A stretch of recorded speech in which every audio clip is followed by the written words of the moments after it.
Buenos días, Alberto. ¿Cómo estamos? Otra vez un jueves más aquí, ¿eh?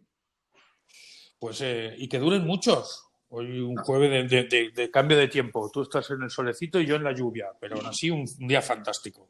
Es lo que nos ha querido traer la atmósfera hoy para este jueves de Mirada Azul. Hoy que vamos a hablar un poco sobre la emisión del diagnóstico, igual que la semana pasada hablamos de cómo una familia recibe un diagnóstico, queríamos traer cómo los profesionales emiten un diagnóstico. Pues me parece un tema fantástico y vamos a continuar a partir de ahí. Muy ¿Empezamos? bien. Dentro cabecera.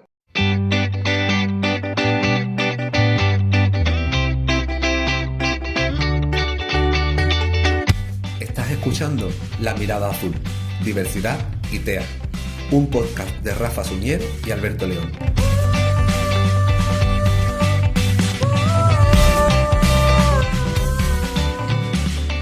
¿Y para ti, qué es diversidad funcional? Aprendizaje, entendimiento, esfuerzo y juego, pero también es resiliencia y lucha. Entender las diferentes maneras de hacer y de observar el mundo. Amor, paciencia, constancia y lucha. Entusiasmo y pluralidad. Incertidumbre y superación. Desconocimiento y sorpresa.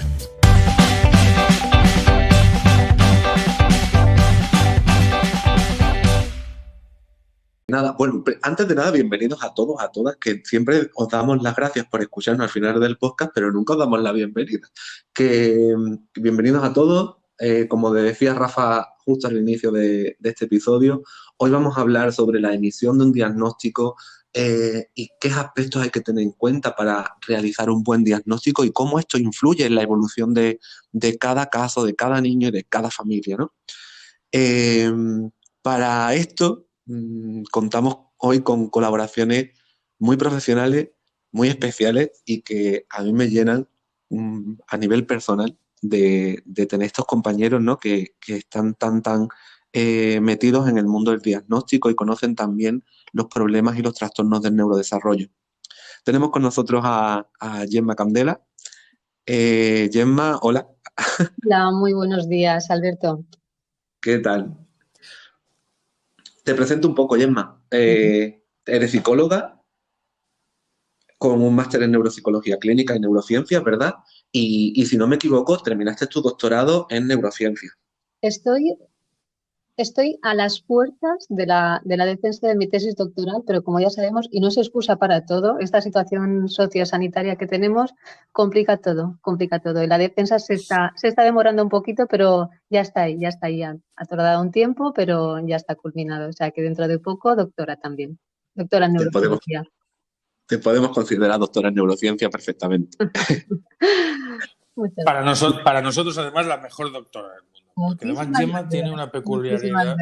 Gemma tiene una peculiaridad muy interesante y es que en los casi 9 años que llevamos ya en el camino de la diversidad, solo ha habido una persona que ha conseguido que 3 personas distintas, después de escucharla en una charla, me hayan llamado para decirme: he conocido a la persona que va a poner a hablar a mi hijo. Y eso ha sido Gemma. Y una de ellas fue Steffi. Salió de una charla de Gemma y me dijo: hay que ficharla para el equipo de vida porque va a ayudarnos a poner a hablar a Rafael. Así que muchísimas gracias, porque además de ser una maravillosa doctora en ciernes, has formado parte de nuestro equipo desde hace mucho tiempo y por esa parte muchísimas gracias, Gemma. Bueno, más que halagada por ese comentario. La verdad es que los profesionales en este caso necesitamos también de estos refuerzos porque día a día nos hacen seguir avanzando con toda la ilusión que tenemos, pero siempre mucha más, ¿no? Entonces estos comentarios la verdad es que son súper bienvenidos siempre. Muchas gracias, Rafa. ¿Y a quién más has traído, Alberto? ¿Qué más tienes por aquí? Pues además de Gemma, hoy contamos con una colaboración a través de audio, porque no ha podido estar con nosotros, de la psiquiatra infantil de Sevilla, la doctora Rafaela Caballero. Una psiquiatra infantil muy referente aquí en Andalucía en el diagnóstico del autismo, con una gran trayectoria profesional también en investigación y como decía, una profesional que todos los profesionales que trabajamos en el ámbito de la atención a familias con niños con diversidad funcional contamos con ella para para que nos ayude, ¿no? Y para que sea una pieza más en todo el abordaje que necesitan estos niños y estas familias, porque es muy buena doctora en cuanto al diagnóstico diferencial, a saber bien distinguir un tipo de trastorno de otro tipo de trastorno, y esto ayuda y mucho a la programación y a los programas específicos de tratamiento que cada niño necesita. Así que contamos con ella y ella nos va a ir dando un poco su visión sobre qué le parece y qué importancia tiene realizar un diagnóstico completo y un diagnóstico real sobre cada caso y cada familia. Y después de cada una de sus intervenciones, pues nosotros daremos nuestra opinión, evaluaremos y debatiremos un poco el tema. ¿Os parece? Estupendo. Fantástico. Pues para comenzar así directamente, y conforme vayamos hablando en este debate, también vamos a ir incluyendo algunos artículos que publicaremos como siempre en redes sociales para que los oyentes y las oyentes puedan conocer un poco más del tema que estamos hablando. Pero hoy, en vez de separarlos en secciones diferentes, los vamos a incluir todo dentro de este debate. Y uno de los principales aspectos que los profesionales o que los profesionales queremos resaltar acerca de la búsqueda de un diagnóstico completo o lo más cercano posible a las características del niño es que el problema en sí del que estamos hablando se tiene que definir. Hoy vamos a hablar principalmente del diagnóstico de TEA, pero como hemos hablado otras veces, en otros momentos, podemos estar refiriéndonos a cualquier otro diagnóstico de cualquier otro trastorno del neurodesarrollo o incluso que no sean trastornos del neurodesarrollo. La importancia a nivel profesional de definir el problema. ¿Qué se considera, en este caso y en este ejemplo, TEA? ¿Qué no se considera TEA? Y para ello hay que tener clara la definición de qué niños y qué niñas entrarían dentro de este diagnóstico y qué niños y qué niñas no entrarían dentro de este diagnóstico. Así que, si os parece, le preguntamos un poco a la doctora qué son los trastornos del espectro del autismo, que nos diga qué son según su criterio profesional y luego hablamos. Estupendo. Perfecto. Los trastornos del espectro autista comprenden un grupo heterogéneo de trastornos, tanto en su etiología como en su presentación clínica. Se inician en la infancia, duran toda la vida, y porque estamos hablando de una enfermedad crónica, y tienen en común la afectación en la comunicación social y unas características conductuales con un patrón repetitivo, con intereses restrictivos en su presentación conductual. Es más frecuente que en chicos que en chicas, casi en una proporción de 4:1, y la detección precoz es fundamental porque mientras antes detectemos a un niño con un trastorno autista o con un autismo, su evolución clínica y su pronóstico va a ser más favorable. Por eso es importante que en atención temprana se valoren siempre los signos precoces del TEA a través de las distintas pruebas que existen, como el MCHAT o el CHAT, el MCHAT ampliado, que se utilizan habitualmente dentro de nuestra comunidad autónoma en los servicios de atención temprana. Esto va a permitir un enfoque de tratamiento del niño a distintas áreas, no solamente en la parte más autística puramente dicha, sino todo el componente del desarrollo motor, del desarrollo cognitivo, del desarrollo del lenguaje, sobre todo en aquellos que están afectados, y sobre todo en saber la familia cómo tratarlos y qué abordaje tendría que hacer en cada una de las situaciones que el niño se presente. Es una enfermedad crónica, como he dicho, y tiene distintos grados de afectación, desde un grado más grave, o donde prácticamente el niño tiene una dificultad funcional en muchos aspectos de su vida, no solamente en la estructura social, sino muchas veces está asociado a afectación en el lenguaje y otras veces está asociado a una discapacidad intelectual.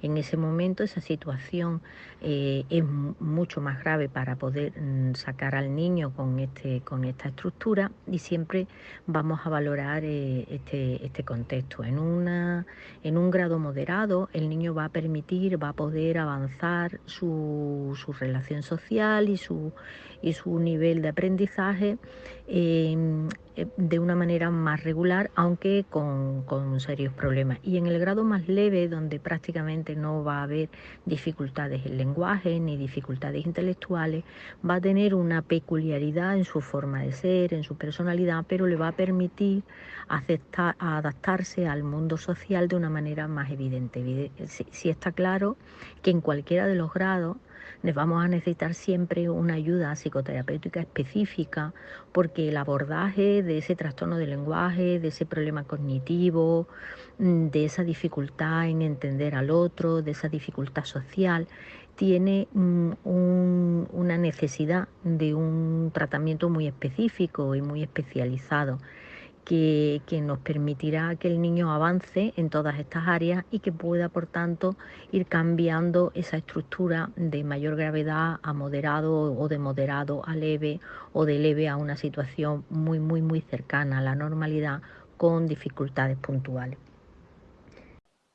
Pues como decía y como acaba de decir la doctora, el trastorno del espectro del autismo, o los trastornos del espectro del autismo, como habla ella, contemplan una gran variabilidad de tipologías de niños, ¿no? No nos podemos centrar únicamente en un único perfil. Y aún así, aún teniendo una gran variabilidad de perfiles y una gran variabilidad de sintomatología clínica, tenemos que utilizar todas las herramientas posibles para poder detectar bien si el niño entraría o no entraría dentro de este tipo de trastornos.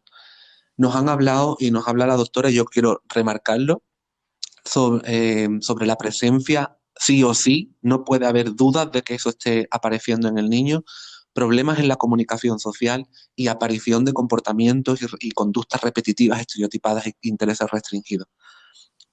Sin eso no podemos estar hablando de TEA.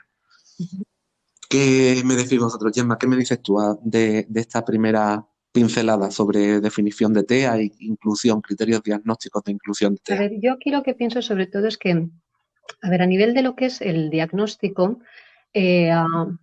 lo variopinto de la presentación de los diferentes signos y las diferentes señales pueden complicar la cuestión diagnóstica. Entonces, ¿qué pasa? ¿Qué nos encontramos en clínica? Pues que entre las dificultades a nivel de lo que es el entorno más inmediato, la familia, el entorno de los profesionales de atención primaria,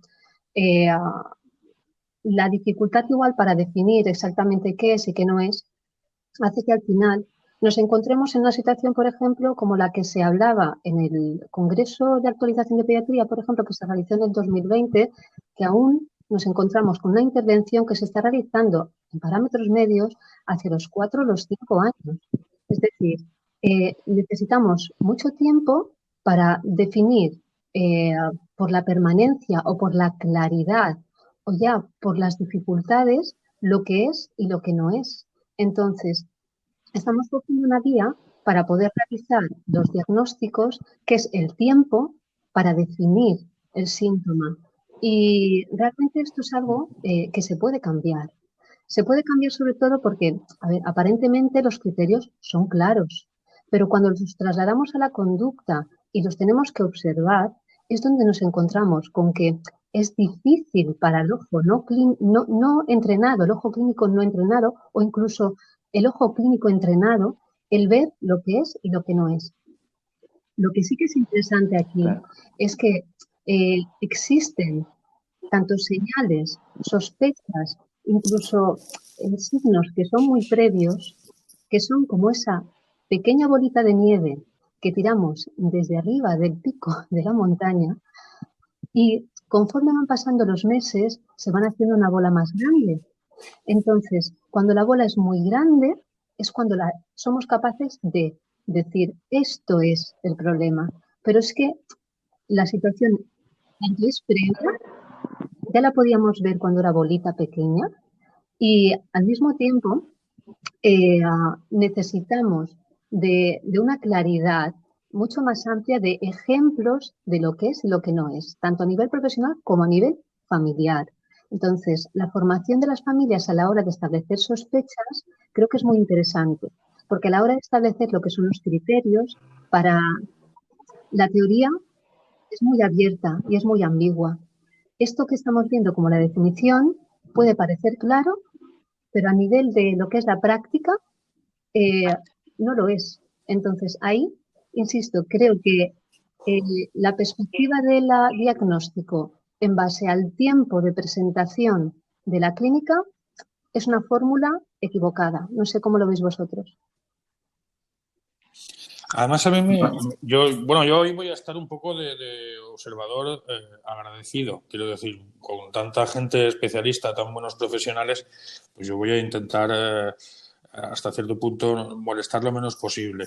Pero sí que es cierto que desde el punto de vista de las familias es muy importante, dentro de lo que acabas de decir, esos primeros síntomas, ¿no? Y esa primera sensación de que no estás loco.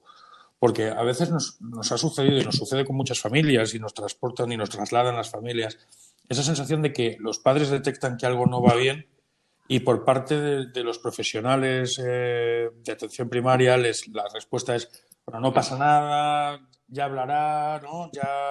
Y ese tiempo que al final luego echamos de menos los que estamos en el camino, es decir, si hubiéramos empezado un pelín antes o si hubiéramos sabido un pelín antes en la dirección correcta en la que dirigirnos, ese tiempo que luego nos falta es el que es fantástico y sería fantástico esas pautas que tú estabas indicando, ¿no? Ese saber qué estamos buscando. Uh-huh.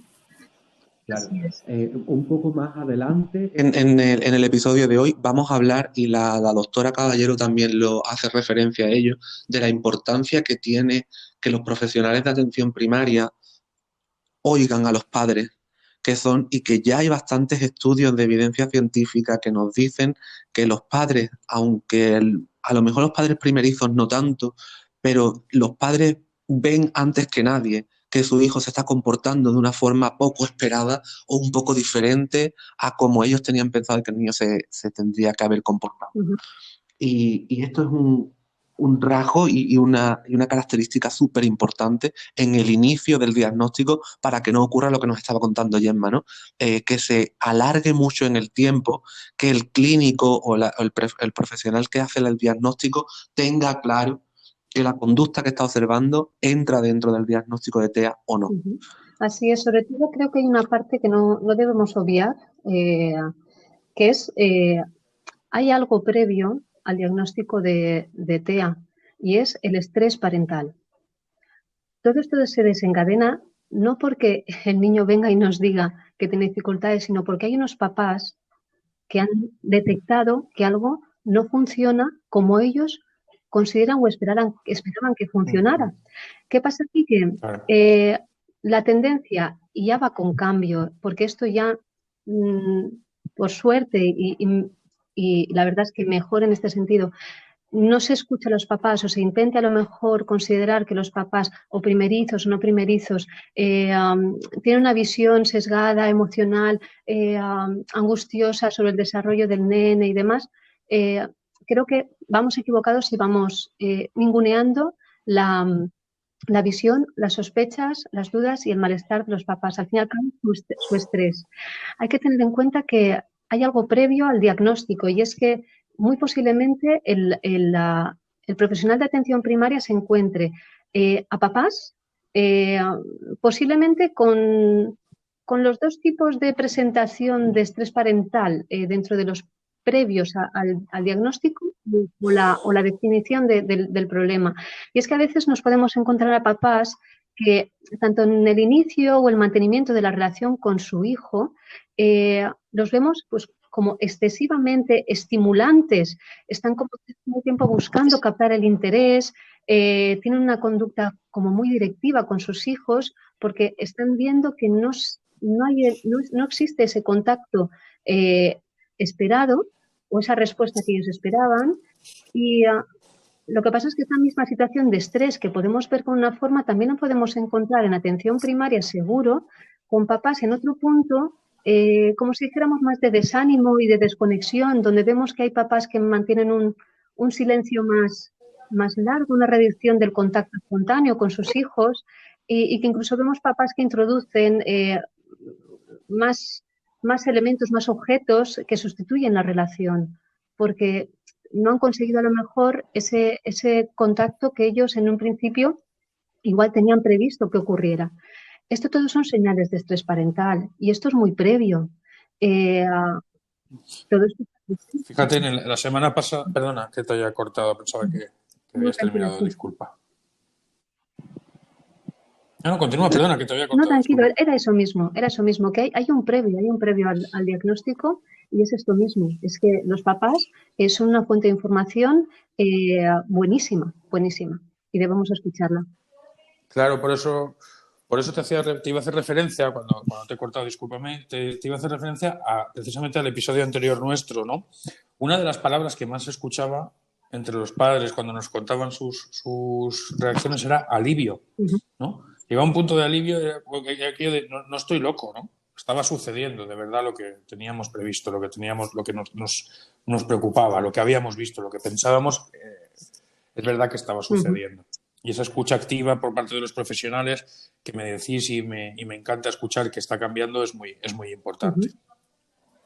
Claro, y al hilo de esto que estamos hablando, remarcar la importancia de lo que decía Gemma, de evaluar el vínculo que están teniendo esos padres que están pasando por ese momento en el que están viendo que las conductas de los niños no están siendo las que ellos esperaban, cómo está afectando esas conductas en ese desarrollo emocional de los padres con el niño y cómo se está desarrollando ese vínculo, porque van a ser pieza clave también en el desarrollo del diagnóstico, ¿no? De todo el proceso diagnóstico. De hecho, puede ser considerada una primerísima señal de alerta del diagnóstico.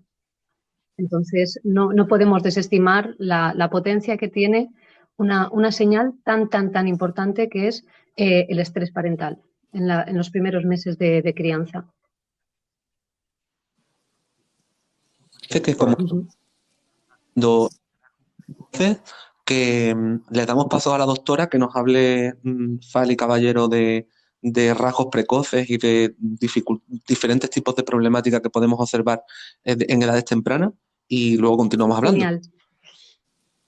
Desde un punto de vista clínico, es importante que valoremos en el mundo social las dificultades en la capacidad de aproximaciones sociales en el niño con compañeros en clase, o el fracaso para mantener conversaciones, no tener interés en compartir cosas que le gustan, y que desde el pequeño se van a valorar como una parte del diagnóstico precoz, el no mirar a la cara, el no responder al nombre, no enseñar, no señalar, no acercarse no compartir nada con los padres. Es decir, hay unos rasgos precoces, como he dicho antes, que son importantes que se valoren en atención temprana y que debe ser valorado también por el pediatra, ya que en nuestra comunidad existe pues la detección precoz a través del MChat en atención temprana. Se utiliza ya más un MChat ampliado que permite ir afinando un poco más en el diagnóstico y que permite tener un abordaje mucho más integral y precoz del cuadro. En el patrón de comportamiento que habíamos dicho como otra parte esencial en el diagnóstico del autismo, nos vamos a encontrar comportamientos motores, normalmente de aleteo, dar vueltas, verbales como formas como estereotipias, continuas o muy repetitivos. Por ejemplo, en niños más pequeños, apilar o enfilar cosas. Después normalmente son niños con una adhesión excesiva a rutinas, con patrones de comportamiento muy ritualizados, son muy maniáticos, tienen en seguir una misma ruta, preguntas repetitivas. Y muchas veces nos encontramos comportamientos, digamos, más anormales, más en niños más mayores, donde lo que solamente quieren jugar a un tipo de cosas o solamente... No es tanto, hay que valorar siempre cuando tengo un comportamiento anormal en el mundo restringido, en intereses restringidos, es si lo que está haciendo el niño es normal en la calidad, es decir, puedo coleccionar cromos, pero si en la cantidad es excesiva colecciono 1000 cromos o 2000 cromos o 3000 cromos, pues estoy planteando que hay una diferencia cualitativa. Eso lo tenemos también que valorar. Y en el caso del autismo, uno de los elementos que se nota muchísimo al principio es la hiper y la hiporreactividad sensorial, ese interés sensorial inusual, por ejemplo, pues dificultades, muchas veces son visuales, táctiles, gustativos, no soportan los cambios de comida, no pueden soportar determinada ropa o determinada que se pone, le molestan las cosas, le gusta jugar con luces y sombras, se tiran al suelo para ver los movimientos de una manera especial. Es decir, son situaciones muy normales que se dan muchas veces y que a veces es casi los primeros síntomas que pasan desapercibidos, pero que es importante que lo valoremos en el entorno. Y al hilo de lo que decía la doctora Caballero, fijaros ¿no? lo que hablamos al principio de la gran heterogeneidad de sintomatología que puede presentar se pueden presentar los trastornos del espectro del autismo. Yo aquí quería sacar la relevancia y darle mucha importancia a la realización y a que esto también que las familias lo tengan muy claro, a que se realice y vayan buscando un diagnóstico completo. Es decir, para ser capaces de detectar toda esta problemática de la que hemos escuchado a la doctora Caballero, ¿no? De esos rasgos precoces que van desde no señalar o no reaccionar al nombre o no mostrar objetos al padre o a la madre, los problemas de comunicación social, la cantidad de comportamientos repetitivos o restringidos y la variabilidad de formas que se pueden presentar. Para que esto sea evaluable desde un punto de vista clínico y diagnóstico, no podemos estar utilizando consultas de 10 minutos, 20 minutos en las que se entrevista al padre durante 5, se observa al niño durante 8 y se emite un juicio clínico y diagnóstico. Tenemos que huir de ese patrón, ¿no? O por lo menos en mi punto de vista, que una familia no puede salir de una consulta con un diagnóstico de cualquier tipo de trastorno del neurodesarrollo ya cerrado con una simple opinión médica. ¿No? ¿Qué opináis vosotros? O con un movimiento de campana. A Rafael lo diagnosticaron moviendo una campana, ya os lo he contado en alguna ocasión. O sea que habría que hacer algo un poquito más extenso, estoy de acuerdo con porque vosotros. de hecho, vamos a eso, el diagnóstico es tiempo, sobre todo porque observar la parte conductual es un proceso metódico, es ingeniería pura muchas veces para poder hacer que se presente un comportamiento específico y ver cómo se muestra en un contexto específico. Obviamente el contexto clínico es un contexto demasiado aséptico en muchos casos para poder observar cuestiones que tienen que ver con el mundo social del niño y del bebé. Entonces, no permite una observación clara de lo que puede ser algo que es un criterio muy específico para un diagnóstico. Entonces, sí que puede pasar que en ocasiones a partir de la presentación, incluso, entenderme cuando lo digo, casi forzada, ¿no? Porque voy a hacer esto, no reacciona, pues voy a poner que sí a este ítem, ¿vale? ¿Por qué? Porque no tengo tiempo, porque tengo que cerrar esto y tengo que darles una respuesta a los papás. Sí, es que se ha visto, tengo un ejemplo para identificar que este ítem está presente. Mira, es que hizo esto en sesión, ¿vale? O hizo esto en la clínica o hizo esto en el entorno, en el hospital, donde se esté realizando la valoración. Claro, puede llevarnos a falsos positivos o a errar. Porque realmente, si nosotros queremos ver la respuesta de interés social de un niño, la respuesta imitativa, sus conductas sensoriales, su sonrisa social, el seguimiento de la mirada, la respuesta al nombre, no podemos hacerlo en unos minutos y no lo podemos hacer en un contexto. Entonces, claramente estos síntomas son definitorios de un trastorno, y esos síntomas que sí que es verdad que cuando esa bola de nieve ya es enorme, y estamos hablando de nenes con 3, 4 años, donde ya es muy clara la diferencia respecto al desarrollo típico, curiosamente ya los teníamos presentes en forma de, como os decía antes, de pequeña bolita de nieve cuando tenían un añito. De hecho, al año, la presencia de dificultades en los campos, por ejemplo, como los que os acabo de comentar, nenes que presentan un contacto ocular distinto, un seguimiento de la mirada distinto, una respuesta al nombre diferente, menor en este caso, una menor sonrisa social, esa reactividad, ¿no? Esa imitación, esa conducta sensorial, todo esto que en un añito podemos empezar a ver, claramente se convierte en la predicción de un trastorno de espectro autista a los 3 años. Es decir, al añito ya podemos ver, como si dijéramos, esos pródromos previos de esas conductas que después las vamos a ver muy evidentes en los 3 años. Entonces, sí que es verdad que los estudios sí que nos van marcando que de 0 a 6 meses suelen no verse tantas diferencias entre el desarrollo típico y el desarrollo distinto en el nene, ¿vale? A no ser que sean cuadros patológicos muy destacados y demás. Y por eso, por ejemplo, la Academia Americana de Pediatría recomienda que se hagan estos estudios a nivel de comunicación social, a nivel de desarrollo cognitivo, a nivel de interacción, a nivel de lenguaje, más exhaustivos en las revisiones de atención más directa a los 9, a los 18, a los 24 y a los 30 meses. Y posiblemente de esto no estamos haciendo el trabajo como toca y, insisto, me voy al punto donde empezaba. Estamos viéndonos que a nivel de intervención la media aún se sitúa entre los 4 y los 5 años. Entonces, hay algo ahí que podemos hacer, ya tenemos claro que podemos cambiar y estamos a tiempo y lo podemos hacer ya. Sí, y qué importancia también, Gemma, y también aquí quiero pasar a otro tema que queríamos tratar contigo, el uso, que esto también lo vamos a poner en redes sociales, uno de los últimos artículos que se han sacado sobre el uso de herramientas de evaluación que no únicamente estén basadas para hacer un diagnóstico en la opinión del profesional, basándose en las clasificaciones de trastornos que estemos utilizando, ¿no?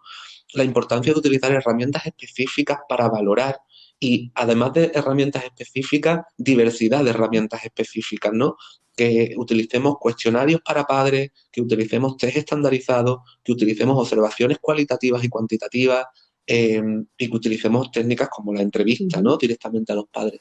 Pero permítame que incorpore una cosa importante, porque todo lo que estoy diciendo es fantástico, pero también hay una cosa que hay que tener en cuenta. Cuando nosotros empezamos con Rafael, nosotros tuvimos la fortuna de empezar muy pronto. Ya sabéis que con 18 meses Rafael ya estaba diagnosticado, doblemente diagnosticado, primero mal y luego bien. Por lo tanto, tuvimos en ese sentido la ventaja de poder empezar muy pronto.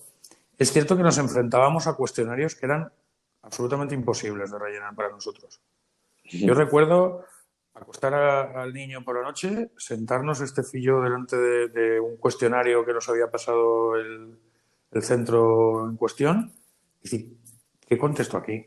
Habían preguntas que decías, es imposible. O sea, si yo supiera valorar esto sería un profesional.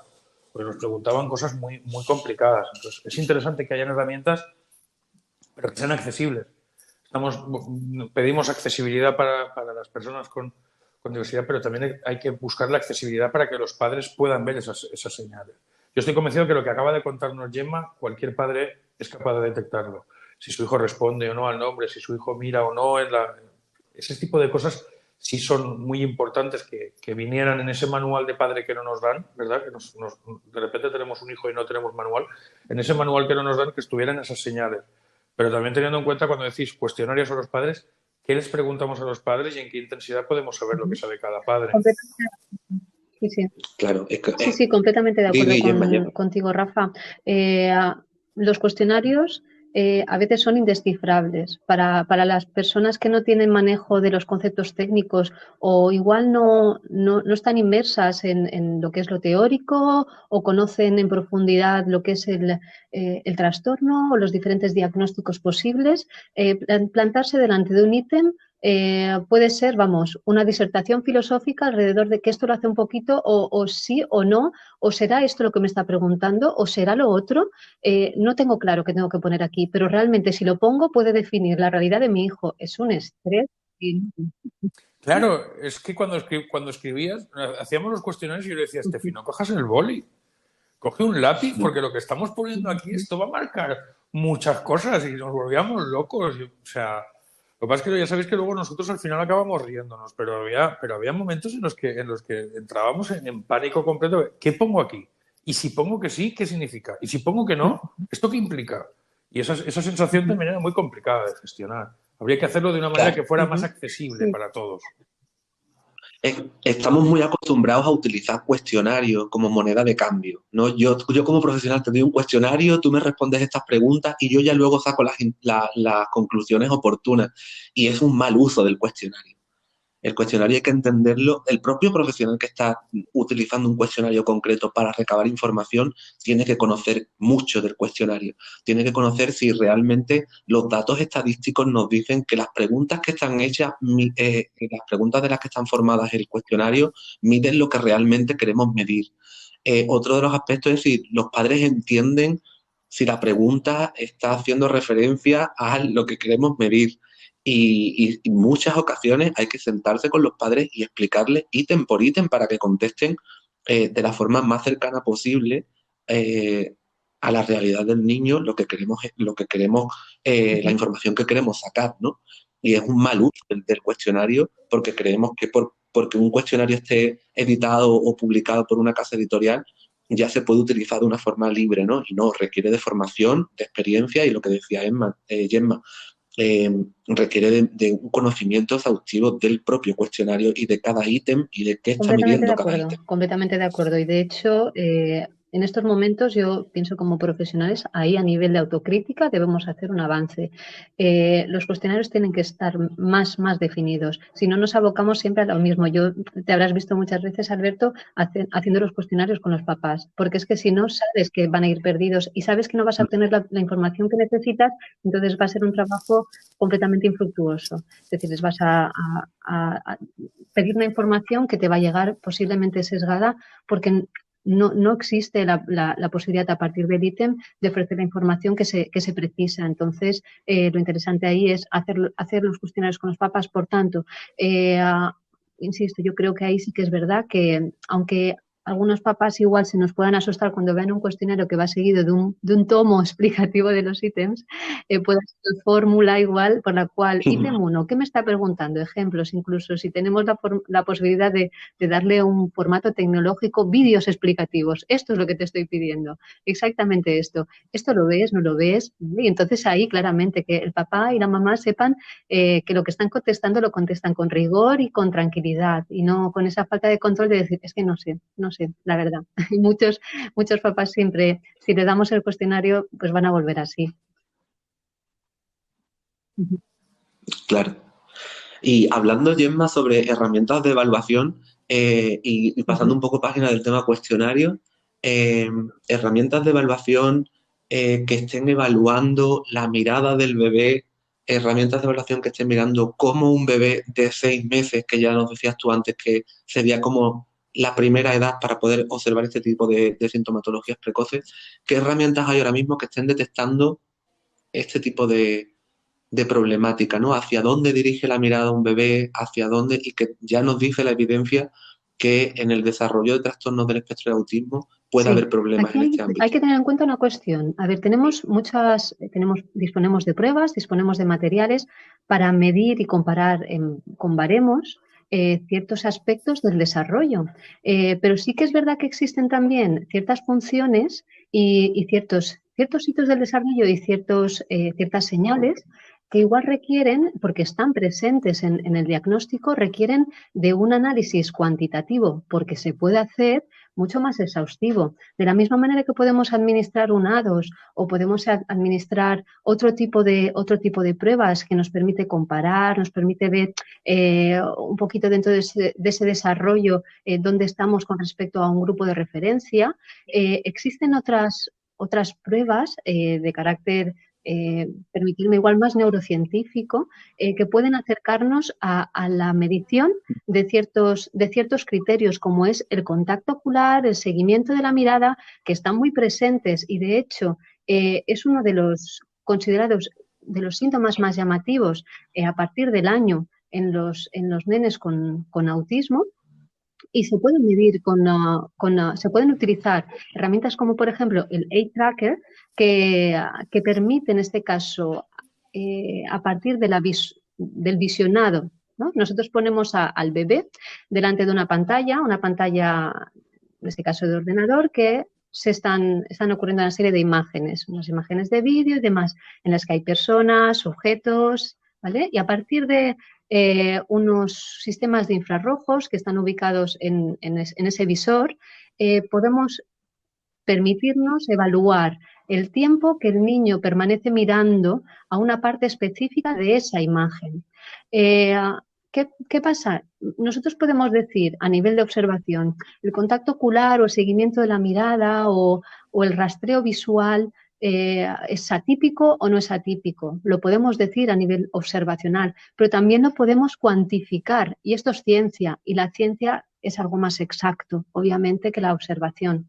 Entonces, aquí, con este sistema, se puede ver exactamente si el niño o la niña ha estado mirando en esos vídeos, porque están preparados, ¿vale? Perfectamente para que esto ocurra. Si están mirando a la parte de los ojos, si están mirando hacia la boca, si están mirando los objetos del entorno, del contexto de ese mismo vídeo.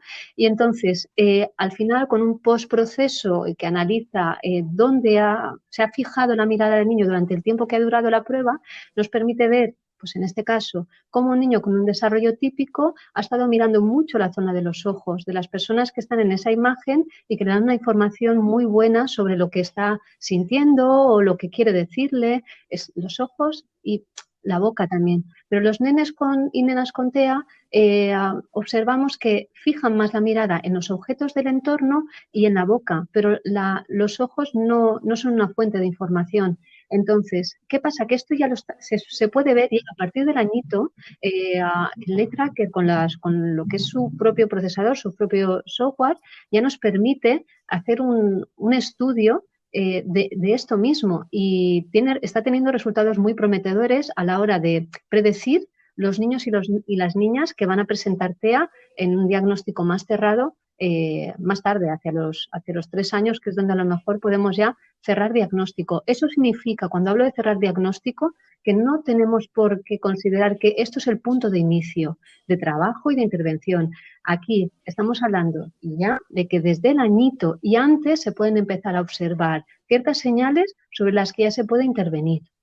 Entonces, no es interesante esperarnos a esta edad donde hay un cierre y entonces ahí, como es ineludible, tenemos que trabajar. No.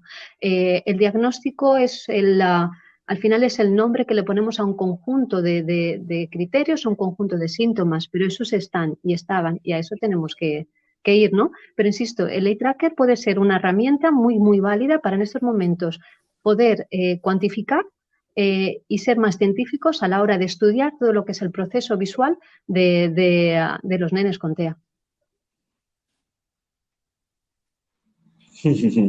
Es súper interesante el uso, el manejo del Age Tracker y los resultados que está dando, ¿no? Os vamos, a todos los oyentes, os decimos que os vamos a colgar en redes sociales un par de artículos así de divulgación sobre esta técnica, también del programa que tuvo de forma pionera Autismo Burgos, que se llama Bebé Mirada y está basado en el uso de esta técnica de recopilación de información. Y lo que decía Gemma, ¿no? Qué importante el poder anticiparnos a lo que pueda ocurrir luego en un futuro y en vez de anticiparnos de una forma tan cualitativa de me da a mí en la nariz que esto puede ir por este camino, desde un punto de vista más profesional y científico, la utilización de métodos cuantitativos de recopilación de información nos pueden facilitar mucho el tipo de intervención que necesita el niño. Elementos objetivos, sobre todo, ¿no? Que es un poco lo que echábamos de menos antes. Es muy importante lo que dice Rafa, de tener más herramientas que den información cuantitativa, sin olvidarnos nunca de que realmente lo importante es conocer y oír a los padres, como decíamos anteriormente, y esto de oír a los padres no tiene por qué ser tan cuantitativo. Hay aspectos de vida que sí que se pueden medir y saber qué tipo de regla vamos a utilizar y qué tipo de unidad de medida vamos a utilizar, pero también tenemos que entrenarnos en la utilización de métodos cualitativos que se basen en la escucha de los padres. Si os parece, escuchamos lo que nos tiene que decir la doctora Caballero sobre esto y luego comentamos, ¿vale? En el diagnóstico precoz es muy importante que el pediatra y las personas de atención temprana pues escuchen a los padres, porque los estudios que se han hecho sobre detección precoz del autismo, ellos suelen detectar muy pronto que su hijo es distinto, porque tiene una mirada distinta, porque no responde igual que respondía el hermano, porque tiene otras características. Es más difícil para un padre primerizo identificar estos datos, estas situaciones, pero realmente en padres que han tenido otros niños que no tienen problemas, los detecta rápidamente. Y muchas veces no se trata de esperar, como pasa muchas veces en aspectos del lenguaje, se trata de que especialistas que se pueden dar, que en atención temprana los tenemos, determinen o no si estamos en una situación que tiene un riesgo de autismo y por lo tanto pueda empezar a trabajar con él o no. Yo creo que lo más importante en el mundo del autismo es eso, es tener una detección precoz, un abordaje terapéutico inicial lo más pronto posible, una discriminación de la posibilidad de cuadros orgánicos asociados que faciliten o empeoren el cuadro en el niño, y después un enfoque terapéutico muy adecuado, que es lo que va a permitir que tenga una mejor evolución y pronóstico. Los aspectos sensoriales, en muchos casos, sobre todo los auditivos, son los más difíciles de manejar, porque realmente es muy normal que veáis que se vea a niños autistas, niños con síndrome de Asperger, taparse los oídos ante determinados ruidos, ante situaciones que le agobian mucho. Y ya en niños más mayores, este punto de la sensorialidad a nivel auditivo muchas veces determina gran ansiedad, sobre todo cuando están en el cole o incluso en el instituto, y es realmente uno de los elementos que más problemas nos dan por las vivencias de ansiedad y de estrés que le supone al niño autista. Por tanto, yo creo que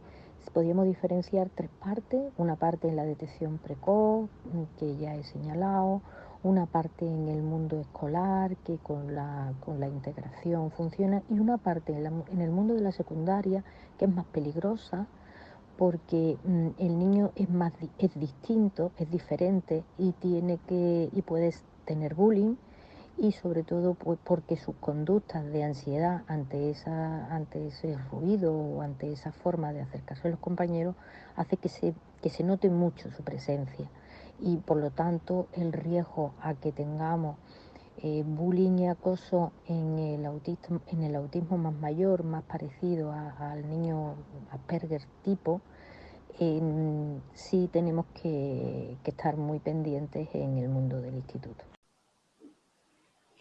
Pues nos resume la doctora bastante bien los puntos importantes que tiene la evaluación completa, ¿no?, de un caso, de una familia con un niño, con una niña con trastorno del espectro de autismo, y ella dice que se centraría en el diagnóstico precoz como tema de importancia, en una intervención temprana, en saber si hay problemas orgánicos asociados a este diagnóstico de autismo que van a empeorar la calidad de vida del niño, y por último, y no menos importante también, el centralizar una evaluación completa en los problemas de procesamiento sensorial que estén apareciendo en el niño, ¿no?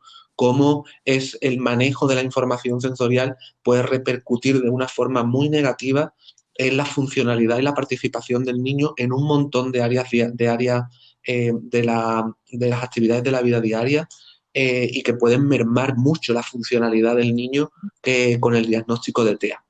Además parecía, escuchando los audios, parecía que había estado con nosotros, estaba tocando los mismos temas que hemos estado tocando nosotros, o sea, que parecía que había estado escuchando. Parece que sí, pero no, en verdad no la está escuchando. La verdad es que al hilo de lo que se iba diciendo, sí que existen formas de medir el estrés parental. Hay hay cuestionarios que deberíamos mejorar, obviamente, para evaluar el estrés parental y que deberían estar ya directamente en atención primaria. Yo creo que una opción bastante adecuada, porque realmente al fin y al cabo debemos ser sensatos en los planteamientos que nos hacemos, es que el profesional de atención primaria tiene el tiempo que tiene y eso no significa que no quiera hacer bien las cosas, es que el recurso tiempo es una prioridad en este caso. Entonces, al fin y al cabo, si carente del recurso más importante, que es el tiempo, para hacer su trabajo de una manera exhaustiva, yo pienso que ahí el éxito estaría en darle fórmulas para, con el poco tiempo que tiene, dé a la familia alternativas que amplíen ese tiempo. Ahí una fórmula podría ser perfectamente el poder llevar a una app o a alguna web una fórmula para que ya existen, pero que fuese más promocionado desde la atención primaria. Una fórmula para poder a lo mejor evaluar el propio estrés de la familia, poder evaluar esas primeras señales, poder saber cuál es el desarrollo típico, cuáles son esas señales que deberían alertarlos, cómo estimular y cómo atender en cada fase, porque las familias obviamente no las podemos dejar carentes de recursos cuando les estamos generando un estresor que es, parece que algo puede no ir bien. No, puedes empezar y hacer cositas y obviamente si es demasiada esa diferencia o la señal es muy clara, obviamente consulta a un profesional. Pero que esta información que tuviese la familia, tuviese como diferentes niveles, porque es verdad que hay familias o hay entornos que a lo mejor están más formados, más preparados para poder, a partir de un ítem, responder con claridad, porque lo entienden o por cualquier causa saben qué es lo que tienen que poner, y a lo mejor si les damos demasiada información en un primer momento van a eludir la cumplimentación de esa información, porque estamos en una sociedad que funciona muy rápido y a lo mejor el posibilitar que cada familia, en función de la comprensión de cada uno de esos ítems exploratorios, pueda ir adentrándose a diferentes niveles explicativos, desde que pueda ser una explicación más teórica sobre el ítem a que se vayan poniendo varios ejemplos o al mismo tiempo a la visualización de vídeos específicos para poder ver esa información que se está pidiendo.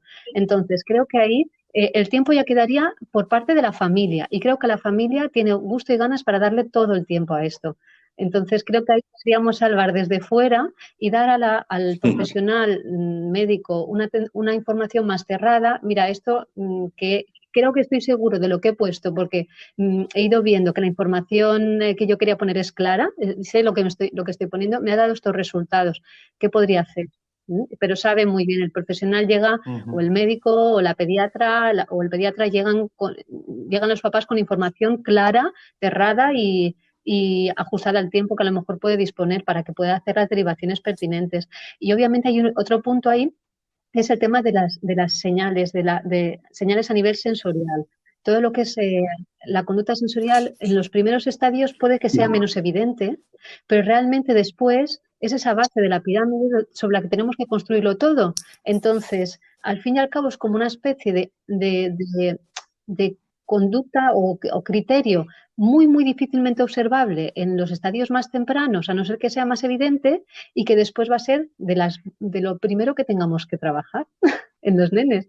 Entonces, ahí es muy importante también ampliar la investigación y el trabajo para poder tener fórmulas objetivas, científicas, baremadas, transmitibles, es decir, que puedan aunar criterios de diferentes jueces a la hora de evaluar algo, que puedan permitir de forma muy temprana también evaluar estas necesidades sensoriales. Claro que sí. Ya añadiría que el camino, o sea, como aportación a la mejora, ¿no?, del diagnóstico de los trastornos del neurodesarrollo, yo aportaría que nos debemos de ir alejando del camino del que un único profesional sea el encargado del diagnóstico, que esto tiene que ir hacia un grupo de profesionales que evalúan al niño de la forma más completa posible, ya no solamente al niño, como hemos dicho, también a la familia, y que haya diferentes visiones de diferentes categorías profesionales que den información sobre los diferentes rasgos que hemos estado hablando, ¿no? A nivel sensorial, que haya terapeutas ocupacionales evaluando cómo el procesamiento sensorial del niño está impactando en la funcionalidad y en las actividades de la vida diaria.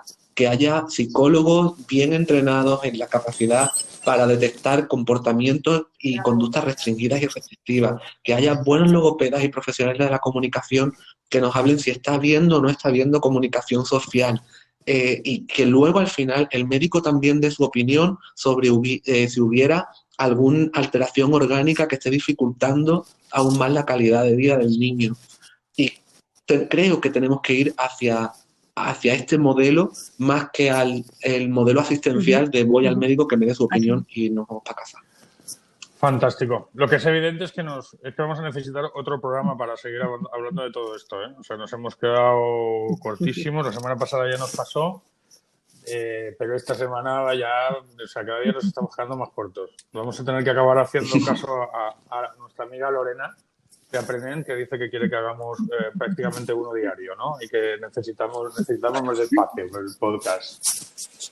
Pues ya veremos si hacemos caso o no hacemos caso a Lorena. Pues muchísimas gracias, Gemma. ¿Te ha quedado algo por contar? ¿Te has dejado algo en el tintero? Te dije, apúntate si te queda algo, si quieres algo que pues no la verdad se te es que olvide. sí que me gustaría, antes que nada, daros las gracias por esta oportunidad de poder expresar inquietudes, reflexiones desde un entorno tan amigable como es la conversación de amigos que me propusiste desde un principio con este podcast y además pues el hecho de poder difundirlo de alguna manera para que también sirva de reflexión a otros. También con todo este ánimo y hablando en todo momento del tema del diagnóstico diagnóstico es las sospechas previas. En esa línea también estamos trabajando los profesionales. En mi caso, por ejemplo, sí que es verdad que es una idea que se generó hace tiempo, pero se está transformando en un proyecto más cerrado, en el cual se intenta, sobre todo, desde la experiencia clínica y después de haber observado durante mucho tiempo la necesidad de poder avanzar el diagnóstico y generar cultura de diagnóstico temprano. También muy recientemente, pues después de hablar con Javier Arnaiz, que hablé con él de autismo burdo, del tema también de Leigh Tracker y demás, pues al generar esto, una cultura de diagnóstico temprano, que es lo que estamos intentando los profesionales. En mi caso, en mi clínica, a eso vamos, un proyecto que intentamos y esperemos que sea de mucha ayuda para las familias y que también sea de mucha ayuda para nuestros nenes. Y que al mismo tiempo no solo tenga una repercusión a nivel de lo que es nuestro propio centro, sino generar una perspectiva más abierta que, como os decía, llegue a los profesionales de atención primaria y que al mismo tiempo también permita que se puedan generar sistemas como APPs o otras fórmulas por las cuales las familias puedan también hacer su propio proceso de estudio, valoración y de búsqueda también de ese alivio, esa tranquilidad que es el conocimiento. Que eso es una reducción clara del estrés que voy a contar a las familias. Y no te olvides de cuando desarrolles todo eso que acabas de contar tan maravilloso y que suena tan bien, el primer sitio que tienes que venir a contarlo es aquí a nosotros, ¿eh? No te olvides de venir a contárnoslo, a explicárnoslo y a ver cómo está avanzando todos esos proyectos. Muchísimas gracias. Es súper interesante. Súper interesante, Gemma, y enhorabuena por esta iniciativa que seguro que va a traer grandes beneficios para la sociedad en general. Va a traer beneficios para el diagnóstico precoz, va a tener beneficios para los niños, para las familias y, como no, para el desarrollo profesional. Y daros las gracias a todos. Como siempre, esta semana no hay calma en el caos, porque el caos se apoderó de nuestra familia. Rafael se puso malito en una semana corta, con un puente, y sabíamos además que en un tema como el de hoy íbamos a necesitar hasta el último minuto, como habéis visto, apurando como campeones hasta el final.